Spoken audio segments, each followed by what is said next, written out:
जम्मू कश्मीर में विधानसभा चुनाव जीतने के बाद उमर अब्दुल्ला के बयान सामने आए हैं। नेशनल कॉन्फ्रेंस के उपाध्यक्ष उमर अब्दुल्ला ने बुधवार को कहा कि भाजपा से अनुच्छेद 370 की बहाली की मांग करना मूर्खता करने जैसा होगा, क्योंकि भाजपा ने ही 370 हटाया था। हालांकि हम इस मुद्दे को जिंदा रखेंगे। उमर अब्दुल्ला ने कहा, हमारा पॉलिटिकल स्टैंड कभी नहीं बदलेगा। हम इस मुद्दे को लेकर चुप नहीं बैठेंगे। हम इस पर बात करना जारी रखेंगे और उम्मीद करते हैं कि कल जब केंद्र में सरकार बदलेगी, जब देश में एक नया तंत्र होगा, तब हम इस पर चर्चा करेंगे और जम्मू कश्मीर के लिए कुछ हासिल करेंगे। उधर गुरुवार सुबह नेशनल कॉन्फ्रेंस के विधायक दल की मीटिंग होगी। पार्टी ने विधानसभा चुनाव में 42 सीटें जीती। कांग्रेस CPIM की 7 सीटों के साथ NC गठबंधन सरकार बनाने जा रही है। उमर के पिता और पार्टी अध्यक्ष फारूक अब्दुल्ला ऐलान कर चुके हैं कि उमर ही CM बनेंगे।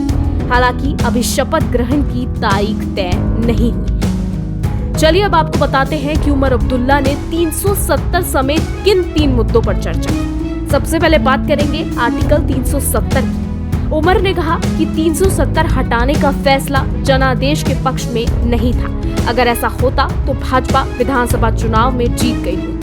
5 अगस्त 2019 को जो किया गया था, जम्मू कश्मीर के लोगों ने उसका समर्थन नहीं किया है। हमसे सलाह नहीं ली गई थी। हम उस निर्णय का हिस्सा नहीं थे। नेशनल कॉन्फ्रेंस का राजनीतिक एजेंडा या विचारधारा चुनाव दर चुनाव नहीं बदलता है।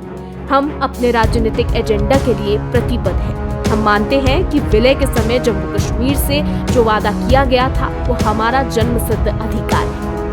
इसके अलावा उमर अब्दुल्ला ने CM और डिप्टी CM पर भी बात की। उमर ने कहा, अगला CM कौन बनेगा इसका फैसला विधायक लेंगे। राज्य के अगले CM ही फैसला लेंगे कि डिप्टी CM बनाने की जरूरत है या नहीं।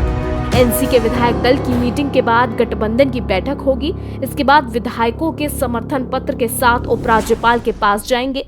इसके बाद ही शपथ ग्रहण का समय तय किया जाएगा। बता दें कि उमर ने कहा कि CM की कुर्सी कांटों का ताज होता है। ये आसान काम नहीं है और होना भी नहीं चाहिए। मुझे लगता है कि मेरे दादा ने मेरे पिता से कांटों का ताज वाली बात कही थी। मैं तो ताज शब्द का इस्तेमाल नहीं करूंगा, क्योंकि इस शब्द में राजसी अर्थ छिपा है। इसके अलावा उमर अब्दुल्ला ने विधायकों को मनोनीत करने पर भी बात की। आपको बता दें कि जम्मू कश्मीर के 2 रीजन हैं, जिनमें से एक में भाजपा भारी है तो वहीं दूसरे में NC। बात करें अगर जम्मू रीजन की, तो यहाँ 43 सीटों में से 29 भाजपा जीत चुकी है, मगर कश्मीर में खाता नहीं खोल पाई है। केंद्र शासित प्रदेश जम्मू कश्मीर की 90 सीटों में से 43 जम्मू और 47 कश्मीर में है। भाजपा ने जम्मू रीजन की सभी 43 सीटों पर चुनाव लड़ा और 29 सीटें जीत गई, मगर कश्मीर में खाता नहीं खोल पाई। आपको बता दें कि भाजपा ने कश्मीर में 20 कैंडिडेट्स उतारे थे, मगर खाता नहीं खोल पाई। गुरेज सीट से एक उम्मीद थी। यहाँ से फकीर मोहम्मद खान बीजेपी के कैंडिडेट थे। बता दें कि फकीर मोहम्मद 28 साल पहले 1996 में गुरेज से निर्दलीय विधायक चुने गए थे। फिर कांग्रेस में गए, मगर हार गए। इस बार बीजेपी से भी उन्हें हार का सामना करना पड़ा है। ये तो बात हुई जम्मू की। अगर हम बात करें कश्मीर रीजन की, तो नेशनल कॉन्फ्रेंस और कांग्रेस का गठबंधन कश्मीर में पहले से मजबूत था।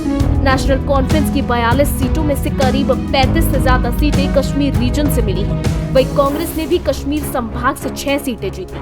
2014 में दोनों पार्टियों ने 27 सीटें जीती थी। इस बार गठबंधन का आंकड़ा बहुमत के पार हो गया। नेशनल कॉन्फ्रेंस ने इस चुनाव में 91 और कांग्रेस ने 32 सीटों पर चुनाव लड़ा था। बता दें कि 7 सीटों पर फ्रेंडली फाइट थी, जहां NC कांग्रेस दोनों के उम्मीदवार थे। नेशनल कॉन्फ्रेंस और कांग्रेस ने मिलकर जम्मू कश्मीर चुनाव लड़ा था।